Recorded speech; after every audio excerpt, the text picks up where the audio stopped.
네, 안녕하세요. 고려대학교 세종캠퍼스 인공지능 사이버보안학과의 김태근입니다. 오늘은 네트워크 보안 과목에서요, 차량 보안과 관련된 이야기를 하고자 합니다. 그러면 지체 없이 바로 강의를 시작하도록 하겠습니다. 네, 제목은 Introduction of Automotive Security Research라고 지었고요. 부제로는 In-Vehicle Network Security Research 이렇게 부제를 지었습니다.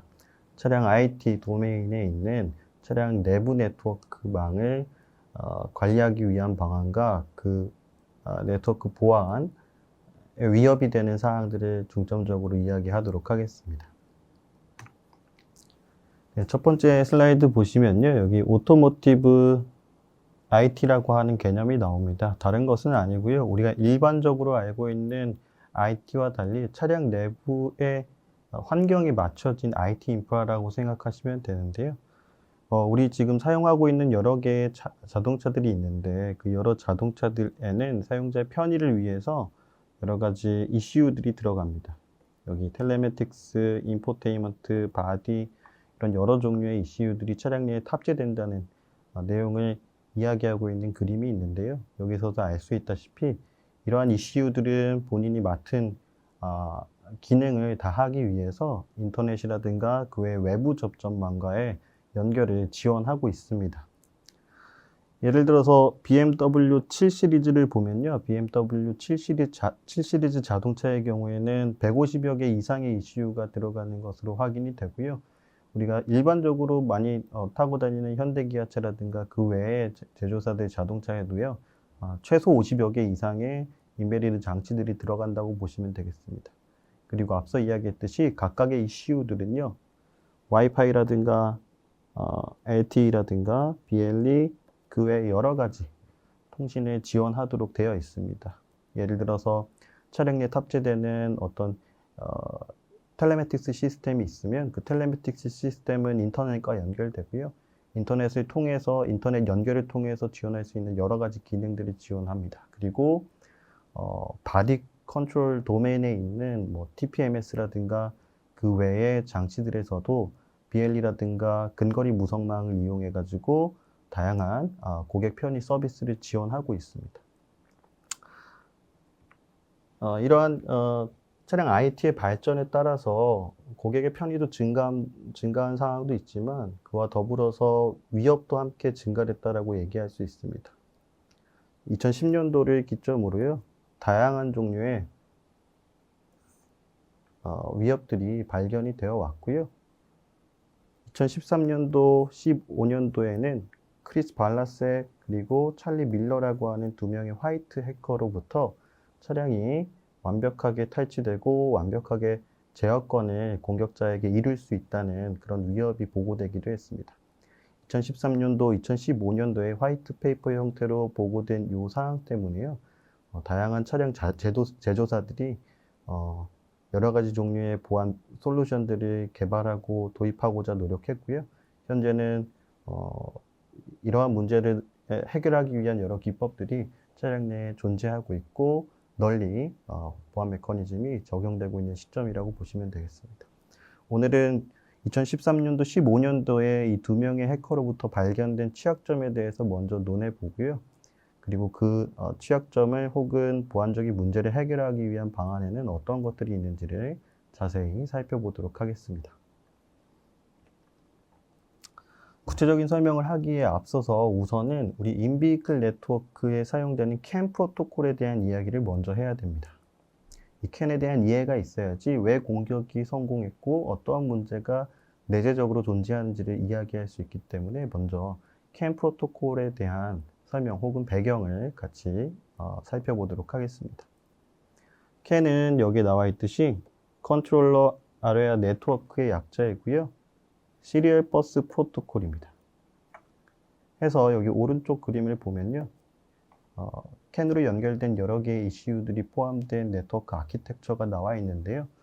여기 그림에서 알 수 있다시피 각각의 ECU들, 각각의 노드들은 하나의 큰 버스망에 태핑되어 있는 채로 연결이 되어집니다.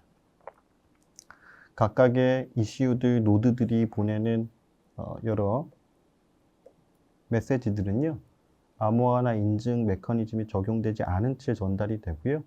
버스에 올라간 특정한 데이터들은 버스에 물려진 다른 노드에게 모두 전달이 되고, 어떠한 노드도 버스를 점유해서 본인이 올리고 싶은 데이터를 마음껏 송신할 수 있습니다. 그런 특징을 가지고 있는 것이 CAN이라고 하는 차량용 내부 통신 프로토콜이 되겠습니다. 그래서 잠깐 언급했지만 CAN은 최초에 설계될 시점에 보안이라고 하는 것이 중요시 되지 않아서 보안에 대한 메커니즘이 설계 자체에, 표준 자체에 들어가 있지 않고요. 그렇기 때문에 많은 보안 문제를 야기합니다. 인크립션, 메시지 어센티케이션 이런 것들이 전혀 고려가 되지 않고 설계된 프로토콜입니다.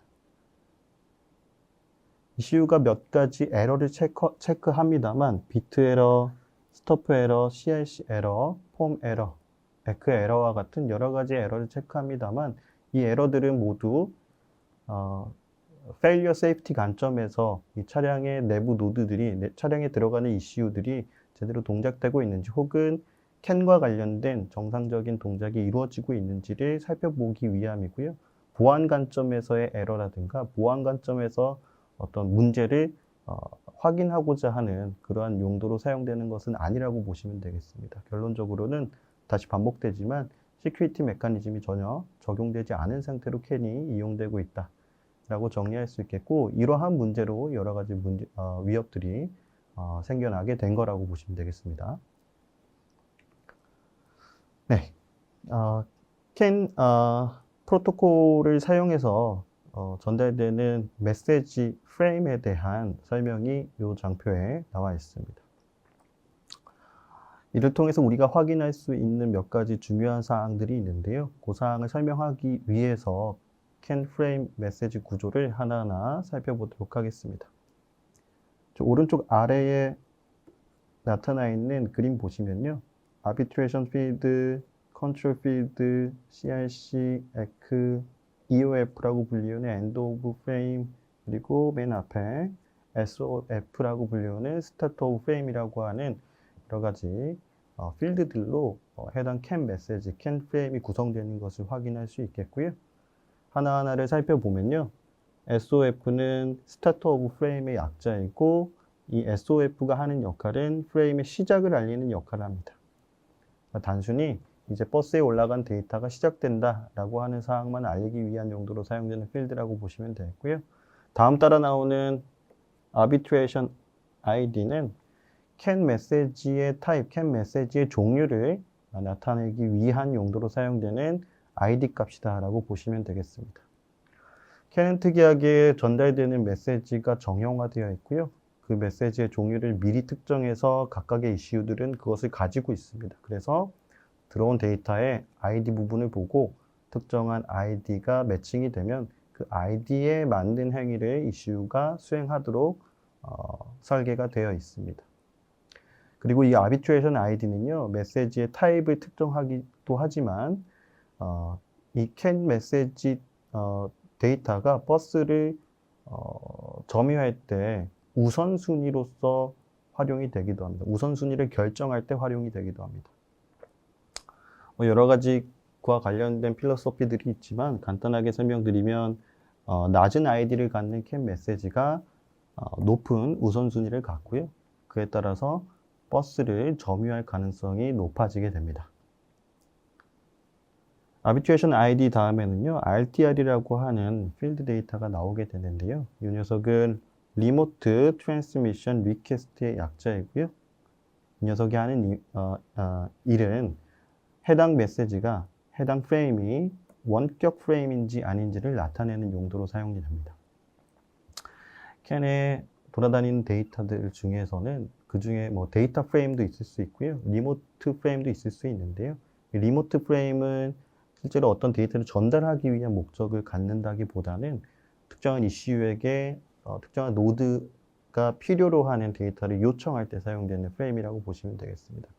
그래서 이 RTR 필드를 이용해서 해당 프레임이 리모트인지 아닌지를 구분하는 방식으로 CAN 포맷이 구성이 되어 있다. RTR이라고 하는 필드가 존재한다라고 보시면 되겠습니다. 다음은 컨트롤 필드입니다. 컨트롤 필드에는 뭐 DLC 그리고 그 외에 다양한 비트들이 포함되어 있는데요. 가장 중요한 필드는 DLC라고 보면 되겠습니다. DLC는 데이터 랭스 코드의 약자이고요. 전달하고자 하는 데이터의 크기를 특정하기 위한 용도로, 알려주기 위한 용도로 사용되는 필드다라고 기억을 해두시면 되겠습니다. 다음은 데이터 필드입니다. 가장 중요한 필드라고 볼 수 있겠죠. 실제로 특정한 노드가, 특정한 이슈, 인베디드 장치가 전달하고자 하는 내용이 담겨진 필드를 우리 데이터 필드라고 부릅니다. 예를 들어서 내가 속도계와 관련된 이슈다 라고 하면요. 속도와 관련된 어떤 데이터를 다른 이슈에게 보내고자 할 때 이 데이터 필드를 이용해서 속도에 대한 데이터를 포함시켜서, 페이로드에 포함시켜서 다른 노드에게 전달하게 됩니다. 그런데 중요한 것은 이 데이터 필드의 사이즈가 중요한데요. 사이즈가 여기 나와 있듯이 8바이트로 지정이 되어 있습니다. 최대 8바이트의 사이즈를 가질 수가 있어요. 우리가 일반적으로 생각하는 IT 도메인의 이더넷 프로토콜과 달리 8바이트로 매우 작은 수준의 데이터만 보낼 수 있도록 프로토콜이 설계가 되어 있다는 점이 굉장히 중요한 지점이 됩니다. 그래서 이렇게 작은 사이즈로 데이터를 보내다 보니까요, 리버스 엔지니어링을 하는 입장에서는 이 8바이트에 대한 분석을 하는 것은 상대적으로 간단하다고 볼 수 있기 때문에 조금 더 수월하게 메시지가 갖는 의미를 분석할 수 있다고 보면 되겠고요. 이러한 특성으로 이후에 이야기할 취약점들이 발생된다라고 보시면 되겠습니다. 물론 지금 말하는 이 데이터 사이즈로 인해서 취약점이 무조건 발생된다라고 이야기할 수는 없지만요. 그 이유는 이제 서두에 이야기한 인크립션이라든가 메시지 오센티케이션이 적용되지 않는다는 점이 조금 더 중요한 지점이기 때문에 그러한 것인데, 아무튼 이 데이터 필드의 사이즈 또한 공격을 수행하는 데 많은 이점을 준다라고 기억을 해두시면 되겠고요. 다음은 CRC에 대한 설명입니다. CRC는 우리가 알고 있는 CRC가 맞고요. 에러 디텍션을 위해서 사용되는 필드다라고 보시면 되겠고, 그 다음은 EOF라고 하는 필드가 따라 나오게 되는데요. 각각은 이름에서 알 수 있다시피 전달된 프레임에 대한 액크놀로지를 보내기 위한 용도로 사용되는 필드이고, EOF의 경우에는 메시지의 프레임의 끝을 나타내기 위한 용도로 사용되는 필드입니다. 그래서 SOF와 EOF를 이용해서요, 주어진 데이터가 어디서부터 시작되고 어디서부터 끝나는지를 우리가 특정할 수 있고, arbitration ID를 가지고 이 메시지의 종류를 판단할 수 있습니다. 그리고 컨트롤 필드에는 DLC라고 하는 값이 있어서 이 메시지의 크기를 알 수 있고요. 데이터 필드에는 노드가 보내고자 하는 데이터가 들어가 있는데 그 데이터의 크기가 8바이트로 한정되어 있다라고 보면 되겠고, 그 외에 다양한 또 필드들도 존재한다. 이 정도로 기억을 해두시면 CAN 프로토콜에 대한 전반적인 이해는 거의 다 끝났다라고 생각을 할 수가 있겠습니다. 그래서 잠깐 기억을 해두시고요. 다음으로 넘어가도록 하겠습니다. 그래서 우리는 인비클 네트워크에서 널리 사용되고 있는 CAN이라고 하는 프로토콜에 대해서 이야기를 했는데요. 중점적으로 이야기 드린 부분은 안전하지 않다는 부분을 강조해서 말씀드렸고요. 이러한 문제 때문에 크리스 발락색과 찰리 밀러라고 하는 사람이 쉽게 취약점을 도출해낼 수 있었고요. 그 도출된 취약점은 차량 IT 업계를 뒤흔들어 놓았습니다. 그래서 그와 관련된 취약점 사례들을 하나씩 살펴볼 텐데요. 첫 번째로 소개되는 취약점 사례는 Adventure in Automotive Networks and Control Unit이라고 하는 화이트 페이퍼에 잘 정리가 되어 있습니다. 저는 그 문서를 읽고 여러분들한테 소개할 내용을 간추려서 이야기 드리는 바이고요. 구체적인 사항이 궁금하신 분들은 해당 문서를 구글링해서 찾아서 보시면 많은 내용들이 기입되어 있으니까 참고해서 공부를 하시면 되겠습니다. 찰리 발라색과 크리스 밀러는 취약점 점검을 2대의 차량에 대해서 진행했습니다. 대상이 되었던 2대의 차량은 2010년도식 포드 이스케이프 그리고 2010년도식 토요타 프리우스입니다. 이 2개의 차량에 대한 공격을 수행했고요. 결론적으로 성공이 되었는데 어떤 식으로 공격했는지를 살펴보면요. 먼저 ECU를 차량에서 탈거하고요. ECU를 연결해주는 핀맵을 분석했습니다. 구체적으로는 ECU들이 한 개만 있지는 않을 텐데요. 여러 개의 ECU들 중에 OBD2 포트를 가지고 있는 OBD2 포트와 연결된 ECU를 탈거하고요. 그 ECU에 연결된 OBD2 단자의 핀맵을 분석했다 보시면 되겠습니다. 분석을 통해서 어떤 식으로 물리적 연결을 수행하면 되는지를 파악한 것이고요. 그 다음에는 여기 그림에 나와 있듯이 본인들이 사용하는 공격용 장비를 하나 차량 내에 두고 앞서 분석한 핀맵에 연결 가능한 케이블을 만들어서 이렇게 그 공격 장비를 차량의 ECU와 연결시킵니다. 그리고 공격 장비를 이용해서 캔 메시지를 도청하고 또 분석해서 조작된 캔 메시지를 만들고 그 캔 메시지들을 차량 내에 주입시키는 방식으로 공격을 수행했다라고 얘기하고 있습니다. 매우 간단합니다. 다시 정리해서 이야기하면요. 두 대의 차량을 가지고 OBD2 단자, 핀맵을 분석했고요. 분석 결과 어떤 식으로 연결하면 되는지를 확인했고 그와 관련된 케이블들 만들고 커넥터 만들고 차량 내에 ECU와 공격 장비를 연결시켜 놓고 차량 내에서 생성되는 데이터들을 수집하고 수집된 내용을 분석해서 그 분석된 결과를 기반으로 생성된 공격용 메시지를 차량 내에 주입하고 이런 방식으로 공격을 수행한 겁니다. 주입된 메시지는 당연히 차량 내에 있는 정상적인 ECU들에게 잘 전달이 되어야 될 것이고요. 그 ECU들은 그 메시지를 공격 메시지라고 인식하지 못해야 됩니다. 그래서 정상적인 모습을 띠는 메시지여야 되는 것이죠. 그래서 그런 식으로 정성스럽게 메시지를 만들어서 공격을 수행했다고 보시면 되겠고요. 그 결과 많은 취약점들을 발견할 수 있었다라고 보고하고 있습니다. 이 장편은요, 포드 이스케이프 차량과 토요타 프리우스 차량의 네트워크 아키텍처를 설명하고 있는 슬라이드입니다. 다른 것들은 뭐 크게 중요하지 않은데 모든 ECU들이 다 버스를 기본 백본으로 연결되어 있다고 보시면 되겠고요. 가장 중요한 이 DLC라고 불리우는 데이터 링크 커넥터라고 하는 녀석이 중간에 껴있는 거 볼 수 있겠는데요. 이 녀석이 OBD2 단자를 가지고 있는 녀석이라고 보시면 되겠고 공격 장비가 이 DLC에 물려서 공격을 수행한다라고 보시면 되겠습니다. 앞서 이야기했듯이 CAN이라고 하는 프로토콜은 버스 프로토콜입니다. 그래서 공격 장비를 물리게 되면요. 버스에서 왔다 갔다 하는 데이터를 모두 수집할 수가 있습니다. 그것이 기본적인 버스 프로토콜의 특징이기 때문인데요. 그렇기 때문에 데이터를 일단 수집하는 것이 용이하고요. 수집된 데이터조차도 아까 이야기했듯이 데이터의 사이즈가 작기 때문에 의미를 분석하는 것이 매우 수월합니다. 그리고 인크립션이라든가 메시지 어센티케이션이라든가 그 외에 다른 보안 메커니즘도 적용되지 않은 상황이기 때문에 쉽게 공격을 수행할 수 있었던 것이죠. 그래서 여러 가지 공격을 수행하고 의미 분석을 수행했습니다. 리버스 엔지니어링을 했다고 볼 수 있겠는데요. 그 결과가 간단하게 정리가 되어 있습니다. 메시지들을 막 수집할 거예요. 메시지를 수집할 때 여러 가지 상황을 일부러 연출할 겁니다. 뭐 속도를 올리기도 하고요. 아니면 엑셀레이터를 뭐 밟았다가 떼었다가 브레이크를 밟았다가 떼었다가 혹은 뭐 차량 문을 개폐했다가 이런 식으로 여러 가지 상황들을 연출하고 그 상황에 맞춰서 이 버스에 올라오는 캔 메시지들을 수집하고요. 그 메시지들이 어떤 상황에서 새로 나타나게 되었는지 혹은 값이 어떻게 바뀌었는지 이런 것들을 정성스럽게 분석한 겁니다. 그 결과 속도계, 오도미터, 온보드 내비게이션, 스티어링과 관련된 메시지들의 의미를 쉽게 분석할 수 있었다라고 이야기하고 있고요. 앞서 이야기한 내용은 포드 차량에 대한 이야기이고 토요타의 경우에도 속도계, 브레이킹 시스템, 스티어링과 관련된 메시지들을 잘 분석해서 메시지의 의미를 도출할 수 있었다라고 보고하고 있습니다.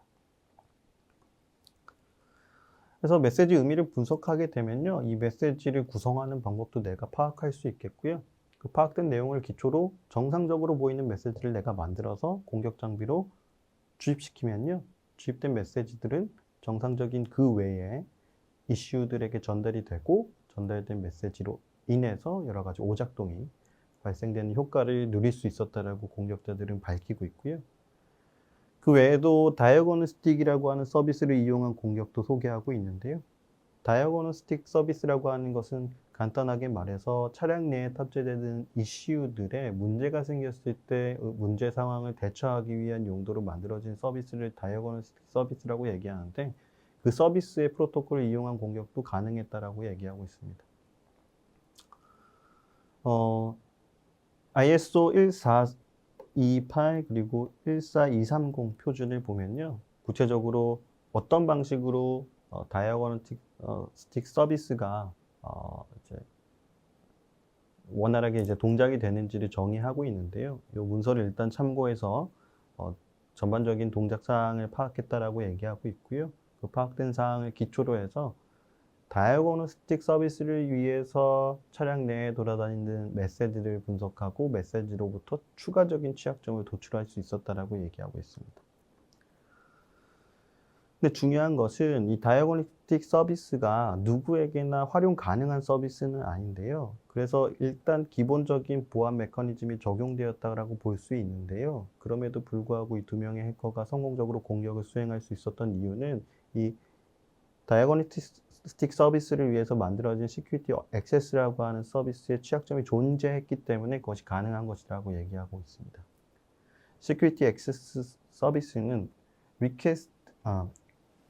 챌린지 앤 리스폰스 방식으로 동작을 하게 되는데요. 여기 오른쪽 그림에 나와 있듯이 외부 장치에 해당하는 다이어고니스틱 테스터가 OBD2 단자를 통해서 연결이 되어 있는 상황에서 내부에 있는 어떤 이슈에게 진단과 관련된 메시지를 날릴 때요, 사전에 먼저 시큐리티 액세스 요청을 먼저 보내고요.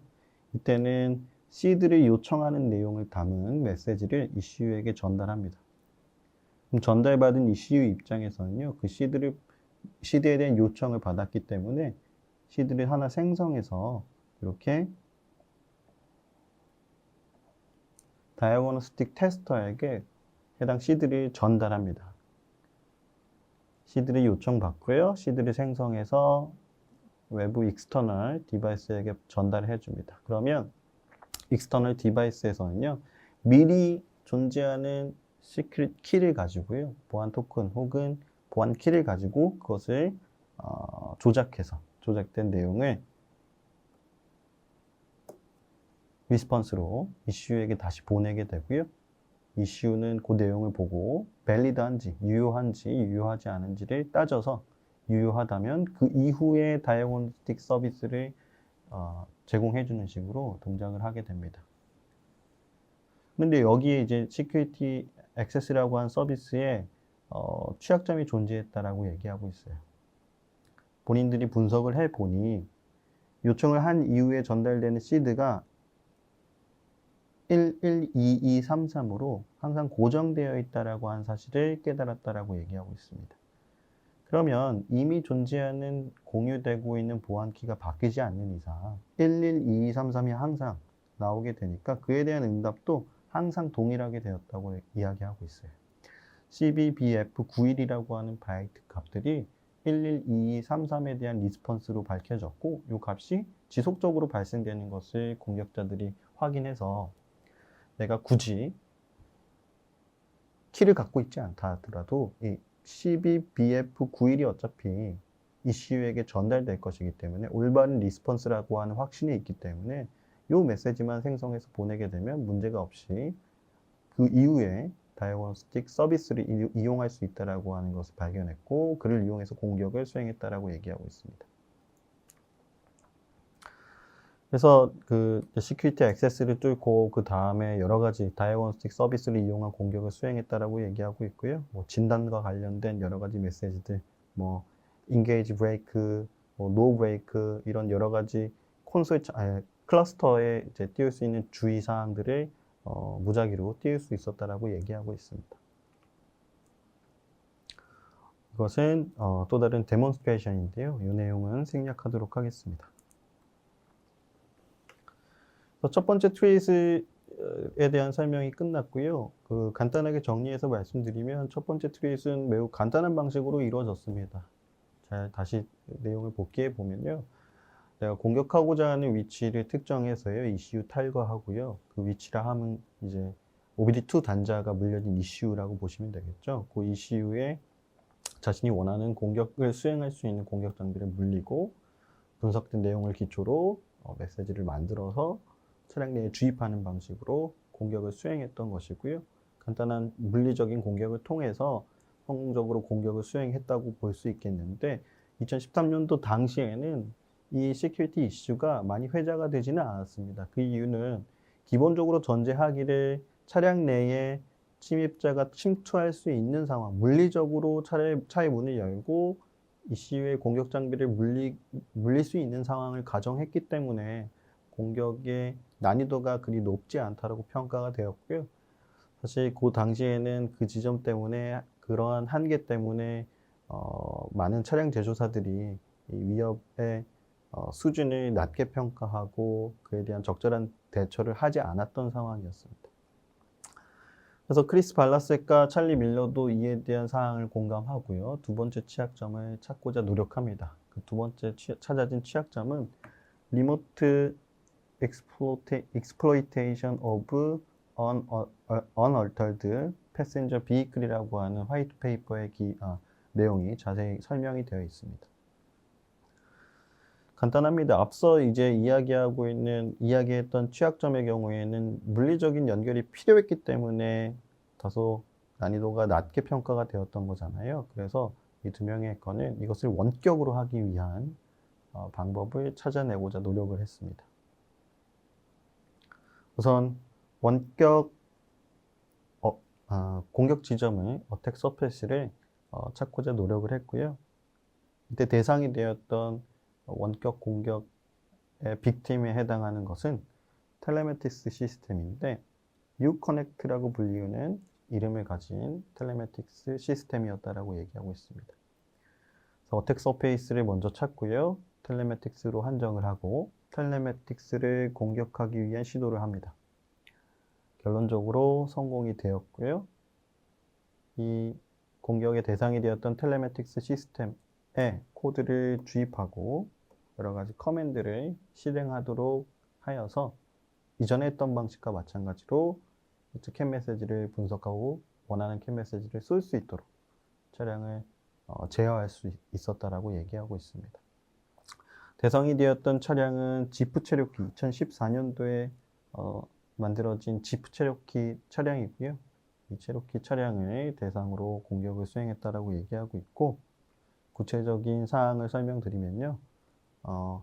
이 친구들이 이용했던 시스템의 이름은 Uconnect 시스템이고 앞서 이야기한 대로 인포테인먼트 혹은 텔레매틱스 시스템이라고 이야기할 수 있겠습니다. 기본적으로 텔레매틱스 시스템은 인터넷 연결을 제공하는 인터넷 기능을 제공하는 시스템이라고 볼 수 있겠고요. 그렇기 때문에 원격 공격이 가능하다라고 판단했고 Uconnect 시스템을 공격했던 것이다라고 기억을 해두시면 되겠습니다. Uconnect 시스템이 한번 공격이 되어서 컴프로마이즈가 되게 되면요. 그 이후부터는 이전에 첫 번째 발견했던 공격과 마찬가지로 원하는 메시지를 만들어서 쏘기만 하면 차량 내의 모든 기능을 마비시키거나 혹은 제어할 수 있는 상태가 됩니다. 가장 중요한 것은 이 시스템을 어떻게 컴프로마이즈 했는가가 중요하겠죠. 두 가지 취약점을 이용해서 이 컴프로마이즈가 가능했다라고 얘기하고 있습니다. 첫 번째는 와이파이 패스워드 취약점을 이용한 공격이 되겠습니다. 우선 Uconnect 시스템이 처음 지프 체로키라고 하는 차량이 처음 만들어지고 출고가 될 때 Uconnect 시스템은 이 시스템의 와이파이 디폴트 패스워드는 시스템 타임, 생산한 연도에 생산한 일자의 시스템 타임에 기초해서 만들어진다는 것을 이 두 명의 해커가 발견했고요. 만약에 내가 이 차량의 생산 연도와 생산 월을 알고 있을 경우에는 15 밀리언 패스워드만 내가 조합해 가지고 공격을 수행하게 되면요. 비교적 짧은 시간 내에 와이파이 패스워드를 발견할 수 있다는 것을 알게 되었고요. 그래서 기본적으로 가정하기를 이 텔레매틱스 시스템의 와이파이 핫스팟에 공격자가 접근할 수 있다라고 하는 것을 증명해 내었습니다. 와이파이 핫스팟에 붙은 이후에는요, 다른 걸 한 게 아니고 포트 스캐닝을 합니다. 와이파이 핫스팟에 열려진 포트들을 모두 스캐닝하는 것인데요.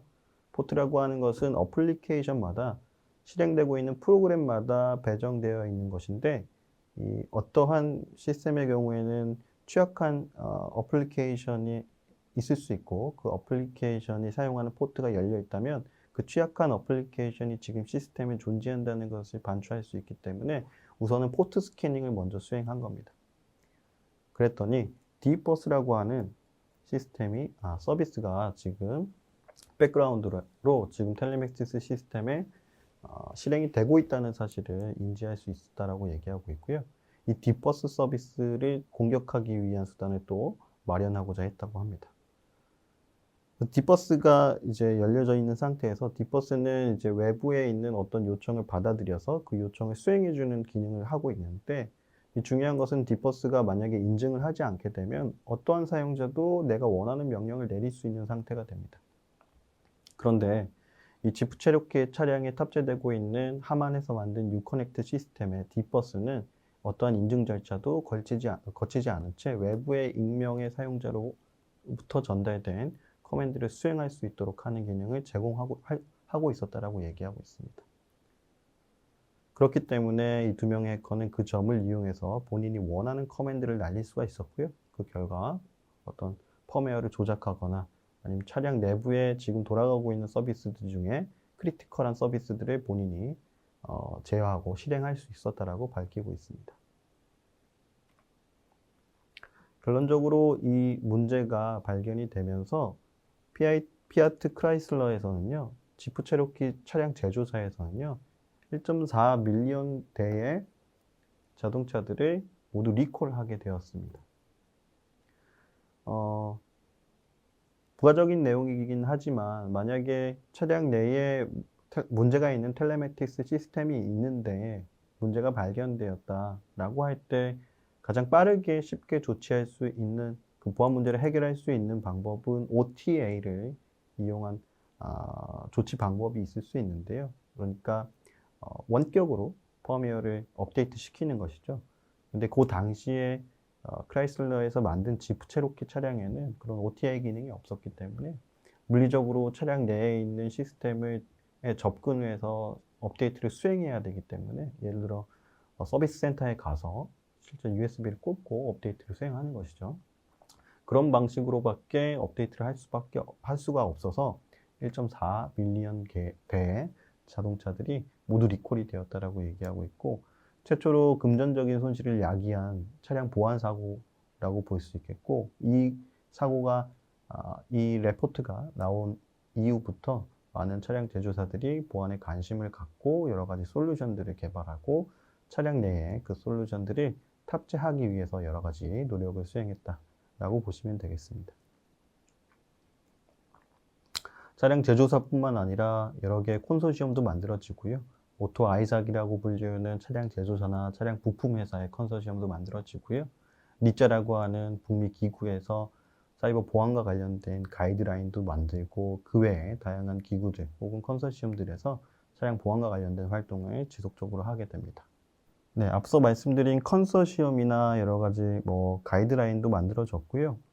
그 외에도 규제 활동이 추가가 되었는데요. UNEC라고 하는 기구에서도 이 문제를 심각하게 보고 사이버 보안과 관련된 규제를 만들고 2022년도, 24년도에 규제가 발효될 수 있도록 스케줄을 잡고 규제를 만들었다라고 얘기하고 있습니다. 그래서 2022년도에는 신차에 규제가 적용되도록 하고 있고요. 24년에는 모든 차에 규제가 적용되도록 하고 있어서요.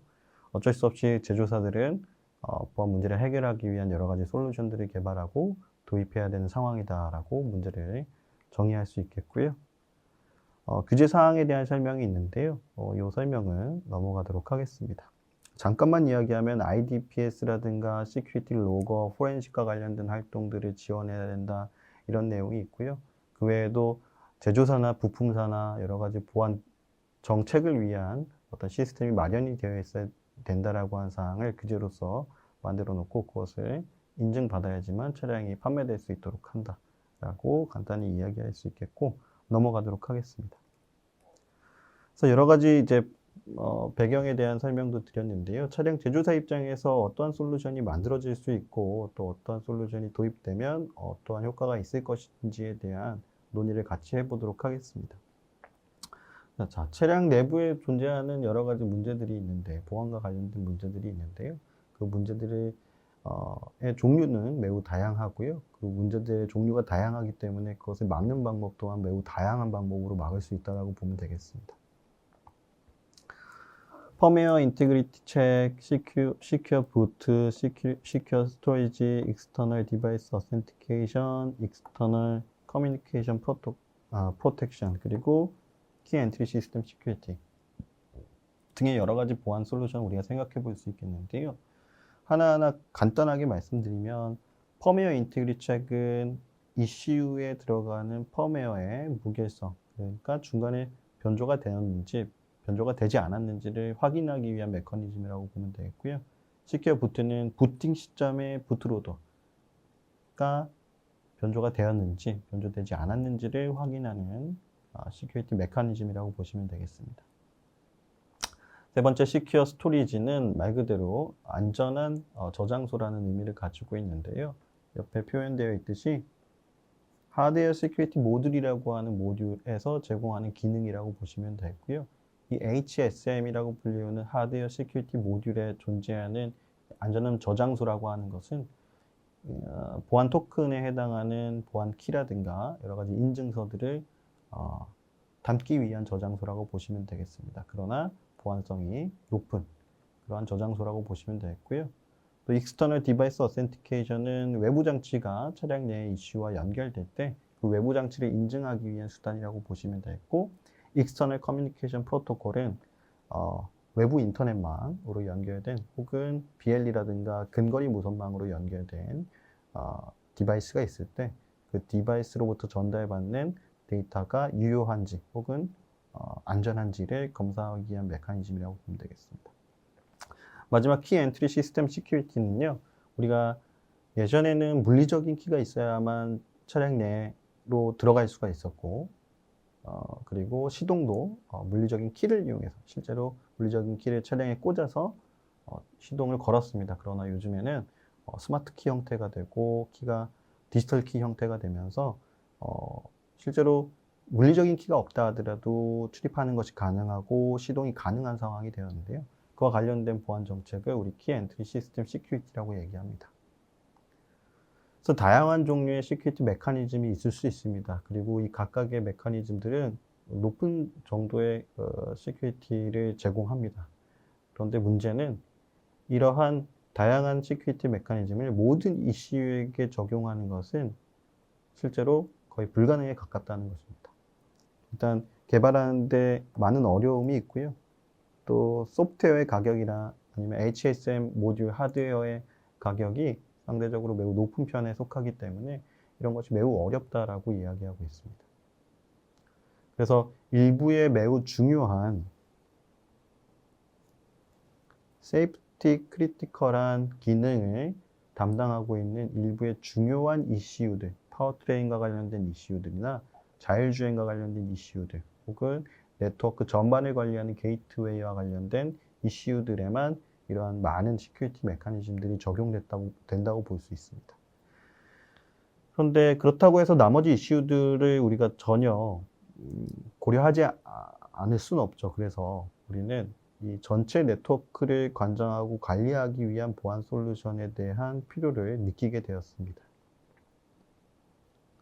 그 중에 가장 대표적인 IDS, IPS 파이어월이 지금 현재 차량 내에 많이 도입되고 있다고 볼 수 있겠는데요. IDS에 대한 설명만 IDS, IPS에 대한 설명만 간단하게 하면요. IDS는 인트루전 디텍션 시스템의 약자이고요. 네트워크 메시지들을 일일이 검수하는 역할을 합니다. 그래서 뭔가 문제가 되는 메시지가 발견이 되면 그 메시지들을 일단은 전송되는 것을 허용하되 그와 관련된 로그를 남기거나 아니면 사용자나 관리자에게 그 사항을 보고하는 방식으로 보안 처리를 수행하는 것을 우리가 IDS라고 부르고요. IPS는 동일한 방식으로 동작을 하되 전달되는 메시지가 만약에 뭔가 문제가 있는 의심스러운 메시지라고 판단을 하게 되면 그 즉시 그 메시지를 차단하는 기능까지 가지고 있는 그러한 시스템을 우리 IPS라고 부릅니다. 이런 종류의 네트워크 솔루션들이 지금 오토모티브 네트워크 시큐리티에 들어간다라고 보면 되겠고요. 이 그림은 IDS를 설명하기 위한 걸 목적으로 이제 포함이 되어 있는데요. 예를 들어서 이 컨베이어 벨트에 뭐 사람 모양의 인형들이 이렇게 들어가는 것이 일반적인데 이런 것이 정상적인 상황인데 이때 로봇 모양의 인형이 들어가게 되면요. 이것을 정상과 다르다라고 판단을 하고 정상과 다르다는 사실을 로그를 남기거나 아니면 IPS의 경우에는 정상과 달라 보이는 이런 메시지를 차단한다. 이런 식으로 동작한다라고 보시면 되겠습니다. 이런 IDS, IPS의 경우에는 차량 내부에 있는 모든 메시지를 볼 수 있는 여건이 마련된 장소에 있어야 하기 때문에 대부분은 이 차량 내부 네트워크의 모든 버스들과 물려진 모든 통신망과 물려진 게이트웨이에 구현하는 것이 일반적이고요. 이 게이트웨이에 IDS나 IPS가 존재하고 있고 이 IDS, IPS가 게이트웨이로 들어오는 메시지들을 한 번씩 매번 검사한다라고 보시면 되겠습니다. 그런데 우리가 일반적으로 알고 있는 IDS와 인베이클 네트워크에서 사용하는 IDS는 약간의 차이가 있다라고 얘기하고 있습니다. 어떤 차이냐면 우리가 일반적인 우리가 사용하는 그냥 PC 환경에 서 존재하고 있는 그런 IT 인프라스트럭처에 존재하고 있는 IDS들은 대부분 블랙리스트 기반의 검사를 수행합니다. 그런데 인베이클 네트워크의 IDS의 경우에는 블랙리스트 기반이 아니라 화이트리스트 기반의 탐지를 수행하는 것이 매우 특징적인 것이다 라고 볼 수 있겠는데요. 그 이유는 일단은 공격에 대한 정보가 매우 적기 때문인 것이고요. 추가적으로 인베이클 네트워크 비헤이비어가 매우 정적이고 상대적으로 노멀리티라고 하는 정상성을 정의하기에 용이한 형태이기 때문에 화이트리스트가 많이 사용된다라고 보시면 되겠습니다. 블랙리스트 기반의 탐지를 수행하려면 우선은 기초적으로 공격에 대한 공격 메시지가 많이 수집이 되어 있어야 됩니다. 왜냐하면 공격 메시지가 수집되어 있는 상황에서 그 메시지의 일정한 바이트 패턴을 시그니처화 시키고 그 시그니처를 매번 검사하는 것이기 때문에 기본적으로 공격에 대한 데이터가 많아야 되는데요. 차량의 경우에는 일반적인 IT 상황과 달리 공격 사례가 많이 없고 그렇기 때문에 공격을 정의해서 공격을 탐지하는 방식으로 IDS를 구현하는 것이 매우 어렵습니다. 그렇기 때문에 필연적으로 화이트리스트 기반의 탐지를 수행할 수밖에 없는 것이고요. 그럼에도 불구하고 화이트리스트 기반 탐지가 가능한 이유는 그런 상황에서 화이트리스트로 탐지를 하는데도 문제가 없는 이유는 이 사용하고 있는 그 인베이클 네트워크 환경 자체가 매우 정적인 환경이기 때문입니다.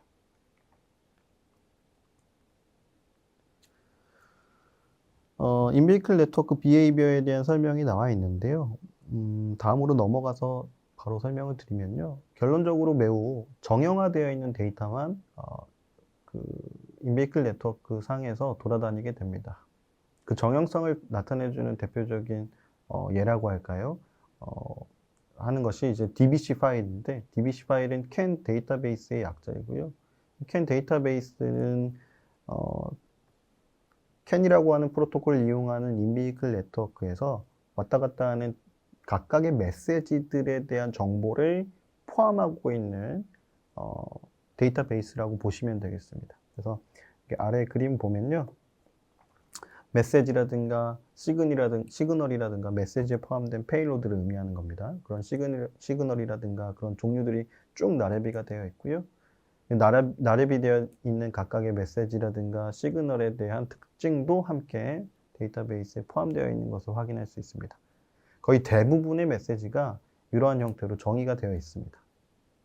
그 말은 인비클 네트워크로 돌아다니는 메시지들은 매우 정형화되어 있기 때문에 이러한 문서를 만들 수 있는 것이고 이 문서의 기초에서 모든 이슈들이 동작된다는 것이죠. 그래서 인비클 네트워크 비헤이비어 자체가 매우 정적인 것이다라고 우리가 이야기할 수 있는 겁니다. 그래서 우리는 화이트리스트 기반으로 이러한 정상성을 나타내는 여러 가지 특징들을 잘 정의해 놓으면 설사 의심스러운 메시지가 들어온다 하더라도 정상과 매우 다를 것이니까 혹은 DBC에 적혀진 내용과 매우 다를 것이니까 쉽게 탐지할 수 있다 이겁니다. 예를 들어 4가지 어택 모델을 한번 살펴보도록 하겠습니다. 첫 번째는 도스 어택 모델인데요. 이 도스 어택 모델은 어떤 컴프로마이즈 된 하나의 노드가 캔에 이렇게 물려져 있고 그 노드가 일정한 메시지들을 빠르게 전송하는 상황을 가정하고 있는데요. 이 상황이라면 분명히 DBC 파일에 적혀진 해당 메시지에 대한 주기가 분명히 위반이 될 겁니다. 그렇기 때문에 화이트리스트 기반의 탐지가 가능한 것이라고 보면 되겠고요. 패브리케이션 같은 경우에는 컴프로마이즈 된 이슈가 하나 있고 이슈가 정상적으로 보이는 정상적인 아이디를 갖는 메시지를 캔 버스에 올리는 공격을 의미하는 것인데요. 이렇게 올리게 되면 이 정상적으로 보이는 B0라고 하는 아이디를 갖는 메시지의 주기가 원래는 이렇게 일정한 상대적으로 긴 주기를 갖는 녀석이었다면 이 공격을 통해서 주기가 짧아지는 상황을 우리가 확인할 수 있게 됩니다. 그러면 당연히 캔 DBC의 B0라고 하는 캔 아이디를 갖는 메시지에 대한 정의가 있을 텐데 그 정의가 이 공격을 위해서 사용되는 이 메시지로 인해서 위반이 되고 훼손이 된다고 이야기할 수 있겠죠. 그래서 그런 방식으로 화이트리스트 기반의 탐지가 가능하다라고 하는 이야기를 하는 것이고요. 물론 이런 마스커레이드라고 하는 공격의 경우에는 이런 주기까지도 맞춰서 메시지를 송신하기도 하지만요. 이 주기 위에도 다양한 어떤 정상적인 메시지를 정의하는 여러 가지 특징들이 있기 때문에요. 그런 특징들을 또 이용하게 되면 충분히 화이트리스트 기반으로 해당 공격을 잘 탐지해낼 수 있습니다. 하나 남겨져 있는데 서스펜션도 같이 이야기하면요. 서스펜션은 컴프로마이즈 된 이슈가 하나 있을 때 이슈로부터 특정한 메시지가 전달되지 않도록 메시지를 블락하는 공격이 되겠고요. 그럼 블락한 시점 이후부터는 메시지가 이렇게 B0라고 하는 메시지가 나오지 않게 됩니다. 이것도 마찬가지로 주기를 훼손하기 때문에 당연히 화이트리스트 기반 탐지로 탐지를 하는 것이 가능해지겠죠. 그래서 어택 모델과 화이트리스트 기반으로 탐지가 가능하다라고 하는 사실을 보여줬고요. 이런 것은 캔 데이터베이스를 기초로 해서 캔 데이터베이스 내에 있는 어떤 밸류들이나 뭐 주기와 관련된 정보들을 이용해서 탐지를 할 수도 있겠고요. 그 외에도 다양한 방법을 이용해서 탐지할 수 있겠는데요. 지금부터는 몇 가지 연구 사례를 살펴보면서 어떠한 방식으로 고도화된 탐지를 할 수 있는지를 같이 이야기해 보도록 하겠습니다. 첫 번째는 프리퀀시를 기반으로 한 탐지 사례에 대한 이야기입니다. 여기서 말하는 프리퀀시는 그냥 메시지 전송 주기라고 생각하셔도 크게 문제가 없습니다.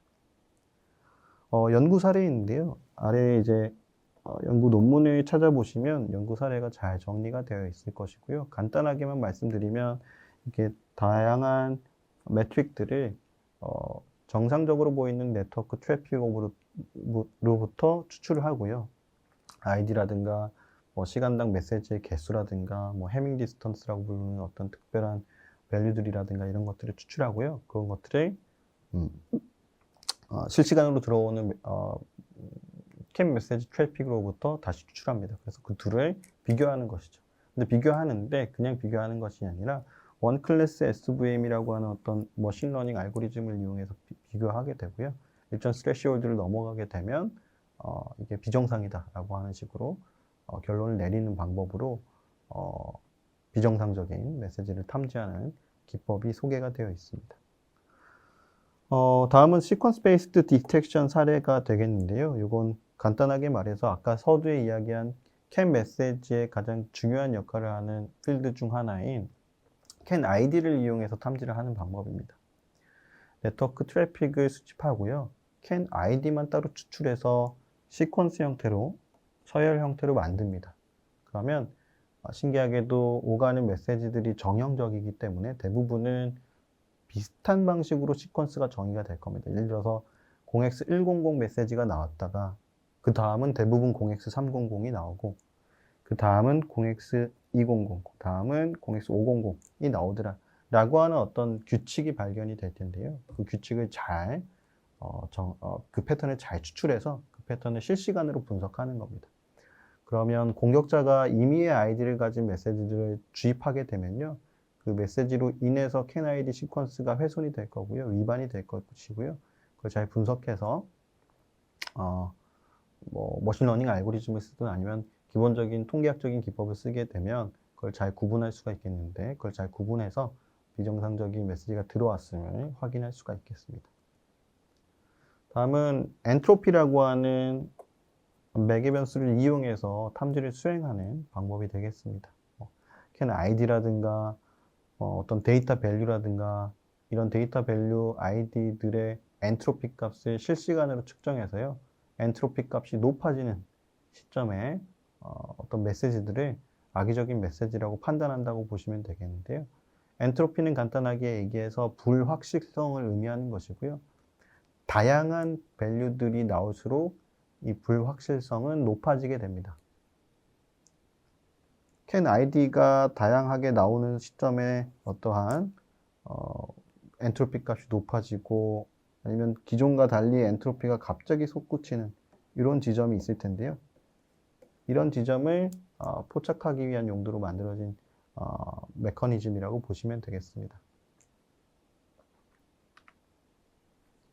그래서 몇 가지 연구 사례들을 살펴봤고요. 그 이외에도 다양한 연구가 진행이 되고 있고 또 요즘에는 이런 식으로 1차적인 가공을 통해서 내가 정의한 어떤 캔 아이디 시퀀스, 엔트로피, 프리퀀시 이런 것들을 이용하는 것이 아니라 그냥 나이브한 원래 로우 데이터에 해당하는 캔 메시지만 가지고도 딥러닝을 이용하게 되면 탐지하는 것이 가능해지는 시대가 왔기 때문에 그런 여러 가지 기법을 이용해서 화이트리스트 기반의 탐지를 한다고 수행한다고 보시면 되겠습니다. 그래서 이제 연구 사례에 대한 설명을 이 정도로 하고요. 간단하게 정리하고 마치도록 하겠습니다. 첫 번째로는 저는 일단은 오토모티브 IT에 대한 전반적인 설명을 했고요.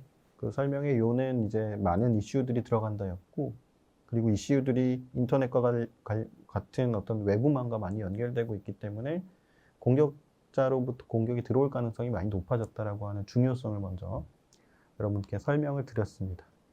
그리고 실제 사례를 통해서 어떤 공격들이 있었는지도 살펴보았고요. 크리스 발라섹과 찰리 밀러가 진행한 공격 취약점 사례들을 말씀드렸고요. 그로 인해서 많은 변화가 일어나고 있는 시점이다라고 하는 것까지 말씀을 드렸습니다. 비단의 예로 어떤 UNEC 법규도 만들어지게 되고요. 더 이상은 차량 보안을 제대로 하지 않은 자동차의 경우에는 아예 판매가 유럽에서 불가능한 상황이 도래되었다라고 하는 상황까지 말씀드렸습니다.